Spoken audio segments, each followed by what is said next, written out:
ইসলামী শরিয়া মোতাবেক আমানতের 20% লভ্যাংশ দেওয়ার প্রলোভন দেখিয়ে জামালপুরে হাজারো মানুষের টাকা লুটে নিয়েছে সমবায় সমিতি। গেল 20 বছরে জামালপুরের মাদারগঞ্জে অলিগলিতে জন্ম নিয়েছে 300-র বেশি সমবায় সমিতি। এসব সমিতি গ্রাহকদের শুরুর দিকে মুনাফার কিছু টাকা দিলেও গত 2 বছর টাকা না দিয়ে গা ঢাকা দিয়েছে। এর মধ্যে আল আকাবা নামের একটি সমিতি 15,000 গ্রাহকের কাছ থেকে হাতিয়ে নিয়েছে হাজার কোটি টাকা। সাজিদ সরকারের প্রতিবেদন। ষাটোর্ধ্ব মাহফুজা বেগম বিদেশ থেকে ধাপে ধাপে ছেলের পাঠানো 15 লাখ টাকা ব্যাংকে না রেখে জমা করেন মাদারগঞ্জের আল আকাবা সমবায় সমিতিতে। কারণ মাস শেষে এই জমা টাকার 20% দেয়া হবে তাকে।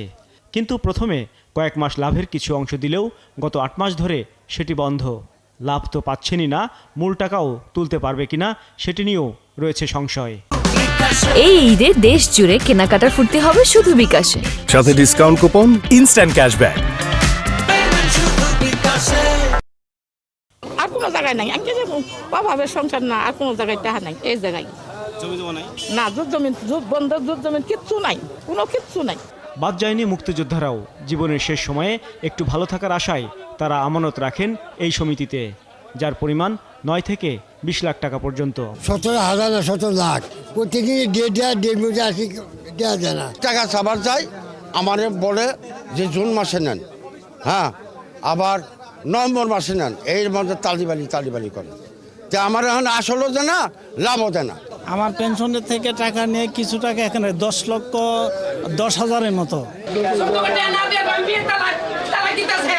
শুধু মুক্তিযোদ্ধা কিংবা মাহফুজা বেগম নয়, মাদারগঞ্জের সব শ্রেণী পেশার মানুষই বাড়তি লাভের আশায় টাকা রাখেন সমবায় সমিতিতে। এখন টাকা ফেরত পাওয়ার আশায় প্রতিদিনই ঘুরছেন সমিতির কার্যালয়ে। শুধু এই আল আকাবা না, মাদারগঞ্জে অনেক সমবায় সমিতি আছে, শতদল আছে, স্বদেশ আছে, আরও অনেক। এগুলা মাদারগঞ্জের মানুষদের সর্বশান্ত করে সব টাকা হাতিয়ে নিয়েছে। সবাই আহি আর যাই, গাড়ি ভাড়া দেই, এই বন্ধে যাইতাছি। মানুষ আমাকে বোঝালে এটা একটা ইসলামিক প্রতিষ্ঠান, এটা একটা ইসলামিক প্রতিষ্ঠান। আসলে না, ইসলামের নাম নেই ভুয়া, ইসলামিক প্রতিষ্ঠান বলতে কিছু নাই। 90 দশকে আল আকাবা সমবায় সমিতি আত্মপ্রকাশ করে মাদারগঞ্জে, পরে তা ছড়িয়ে পড়ে পুরো জামালপুরে। সদস্য সংখ্যা দাঁড়ায় 12 থেকে 15,000-এ। গ্রাহকদের আমানত ছিল 5 লাখ থেকে 2.5 কোটি টাকা পর্যন্ত। আর এই সুযোগটি কাজে লাগায় প্রতিষ্ঠানটি। সমিতির কার্যালয়ে কর্মচারীরা থাকলেও হদিস নেই মালিক পক্ষের। উনি তো সভাপতি এবং এই অফিসের পরিচালনা করে, আমি এখানে অডিট শাখায় কাজ করি।